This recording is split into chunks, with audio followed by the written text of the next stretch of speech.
बिहार के मुख्यमंत्री नीतीश कुमार और शिक्षा विभाग की ACS doctor A Siddharth Bihar को स्कूलों को बदलना चाहते हैं। यही तो कारण है कि लगातार कुछ सालों से, साल भर से ज़्यादा हो गया, सिर्फ शिक्षा विभाग में पत्र पर पत्र जारी किए जाते हैं और शिक्षकों पर लगातार दबाव दिया जाता है कि आप में गलती है, आप इसको ठीक करें, आप ये काम करें, आप वो काम करें। कभी ई शिक्षा कोष से जुड़ी हुई बातें सामने आती है, उसके लिए दबाव दिया जाता है, तो कभी स्थानांतरण को लेकर दबाव दिया जाता है। तरह तरह के हथकंडे अपनाए जाते हैं। कभी बच्चों की संख्या स्कूलों में पहुंचाने की बात होती है, तो कभी दूसरे काम की जिम्मेवारी दी जाती है।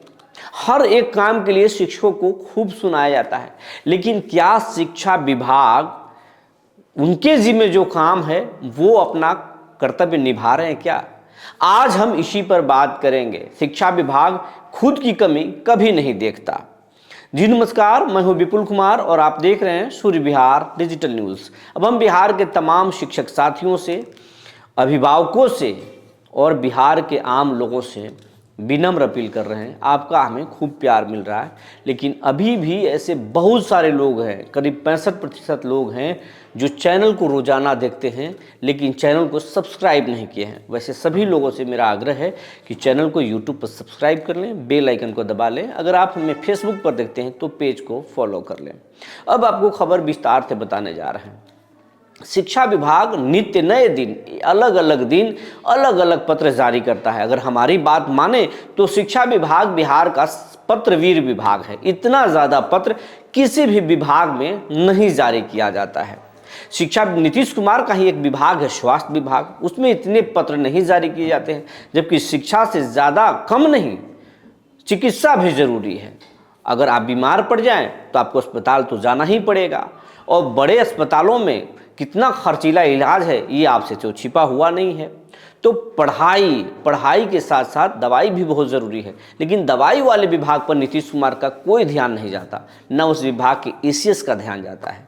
लेकिन शिक्षा पर ज़रूर रोज एक से बढ़कर एक पत्र जारी किए जाते हैं और शिक्षकों को हमेशा कटघरे में खड़ा किया जाता है, लेकिन शिक्षकों की बात नहीं मानी जाती है। अब हम आज बात करेंगे कि शिक्षा विभाग में एक योजना चलता है, प्रधानमंत्री पोषण योजना, जिसे पहले मध्याह्न भोजन योजना कहा जाता था।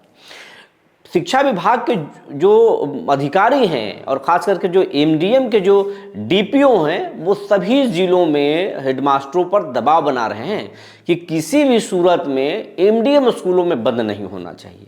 बच्चों को खाना तो मिलना ही चाहिए। हेडमास्टर दबाव में हैं, अगर दबाव में नहीं रहेंगे तो फिर तो उनको सस्पेंड कर दिया जाएगा या एक शोकॉज थमा दिया जाएगा, अलग अलग बहाने कर दिए जाएंगे और उनको घेर लिया जाएगा। क्योंकि वित्तीय प्रभार बड़ा खतरनाक चीज़ होता है, किसी भी तरीके से उसको पकड़ा जा सकता है, इसलिए हेडमास्टर दबाव में है। लेकिन ये दबाव उन पर अब भारी पड़ रहा है, क्योंकि शिक्षा विभाग ने या एमडीएम विभाग ने जो है अब तक 103 दिनों से एमडीएम के पैसे जारी नहीं किए हैं। यानी 103 दिनों से एमडीएम योजना का पैसा विभाग से जारी नहीं किया गया है, और जो हेडमास्टर हैं, स्कूल हेडमास्टर हैं, वो अपने जेब से पैसे खर्च करके बच्चों को खाना खिला रहे हैं। लेकिन जिस स्कूल में छात्रों की संख्या 500 से अधिक है, 300 से अधिक है, समझिए उस स्कूल का महीने का बिल कितना आता होगा, हज़ारों में आता होगा। कुछ स्कूल तो ऐसे हैं जिनका महीने का खर्चा लाख में आता है। अब वहाँ के हेडमास्टर क्या करेंगे? कई महीनों से उनको पैसा नहीं मिला है। अब जो दुकानदार हैं, यानी जो वेंडर हैं एमडीएम के, वो लगातार हेडमास्टर साहब तो दबाव बना रहे हैं। कई स्कूल हेडमास्टरों से मेरी बात हुई, वो बोले कि नज़र चुराकर स्कूल से भाग रहे हैं, स्कूल तक पहुंच रहे हैं एमडीएम के वेंडर और पैसे की डिमांड कर रहे हैं। कुछ रिश्तेदारों से पैसे लेकर कभी कभी दे दिए, लेकिन अब तो रिश्तेदारों से भी हम पैसे नहीं ले सकते, और विभाग बोल रहा है कि एमडीएम चलाना ही पड़ेगा। ऐसे में हम एमडीएम चलाएंगे कैसे?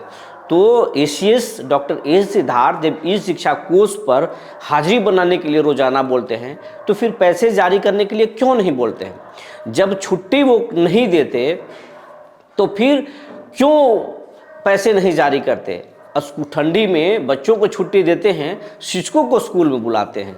जब इतना वो कठोर हैं तो फिर एमडीएम को लेकर गंभीर क्यों नहीं होते, क्यों नहीं पैसे भेज रहे हैं। लेकिन ऐसा कुछ नहीं होता, सिर्फ आदेश शिक्षकों पर, हेडमास्टरों पर थोपे जाते हैं, लेकिन अधिकारियों के जिम्मे जो काम है उसको नहीं करते। ऐसा नहीं चलेगा। वहीं विशिष्ट शिक्षकों का सेवा का लाभ नहीं दिया जा रहा है, जिससे विशिष्ट शिक्षकों में खुन्नस है और होना भी चाहिए। 58 साल में जो शिक्षक हैं वो नए नौकरी ज्वाइन करेंगे, उनको कोई सेवा का लाभ नहीं मिलेगा। कोई 50 साल का है तो कोई 45 साल का है। विशिष्ट शिक्षकों में भी 45 साल से कम के कोई नहीं है, कुछ ही शिक्षक हो सकते हैं। सबकी उम्र बहुत ज़्यादा है और कई सालों से सेवा दी है, उस सेवा का लाभ क्यों नहीं मिलना चाहिए। इस पर शिक्षा विभाग का अपना अलग तर्क है, लेकिन इस मसले में राजनीति गरमा रहा है। बीजेपी के लोग चाहते हैं कि सेवा का लाभ दिया जाए। जेडीयू के भी कई मंत्री और एमएलसी हैं जो कह रहे हैं कि सरकार सब कुछ दे दिया तो फिर ये सेवा का लाभ क्यों नहीं दिया जा रहा। अधिकारियों की मनमर्जी नहीं चलेगी, चुनावी साल है, चुनाव में कोई नुकसान नहीं होना चाहिए।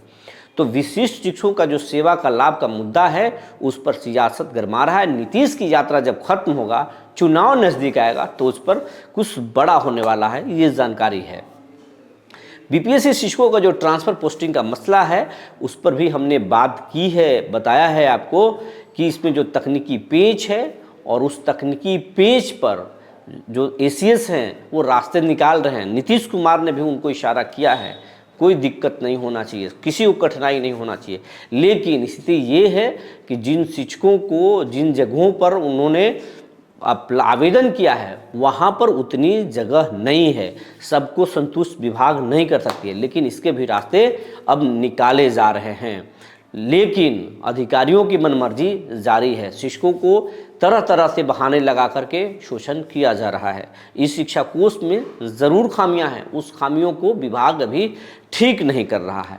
इन तमाम चीज़ों को एसीएस को देखना चाहिए और शिक्षकों को राहत देना चाहिए, क्योंकि शिक्षक जब तक दिमागी तौर पर फ्री नहीं होंगे, खुश नहीं होंगे, तब तक वो अच्छे से पढ़ा नहीं सकते हैं।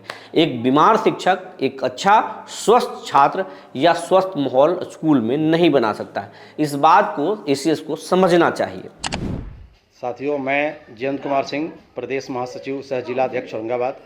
काफ़ी दुख के साथ कहना पड़ रहा है कि बच्चों को विद्यालय में परोसे जाने वाले जो मध्याह्न भोजन योजना है, इसका नाम है प्रधानमंत्री मध्याह्न भोजन योजना। और आज पूरे बिहार की ऐसी स्थिति बनी हुई है कि अक्टूबर 2024 से लेकर के आज जनवरी का आज 13 तारीख चल रहा है। मतलब अगर दिन के हिसाब से गिना जाए तो आज 103 दिन हो गया और 103 दिन से पूरे बिहार के तमाम विद्यालयों में कहीं भी मध्याह्न भोजन का पैसा नहीं मिला है।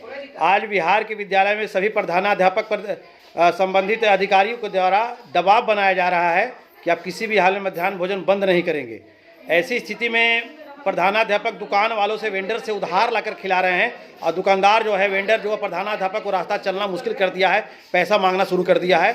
103 दिन से पूरे विद्यालय में कहीं भी मध्याह्न भोजन का पैसा नहीं मिला है।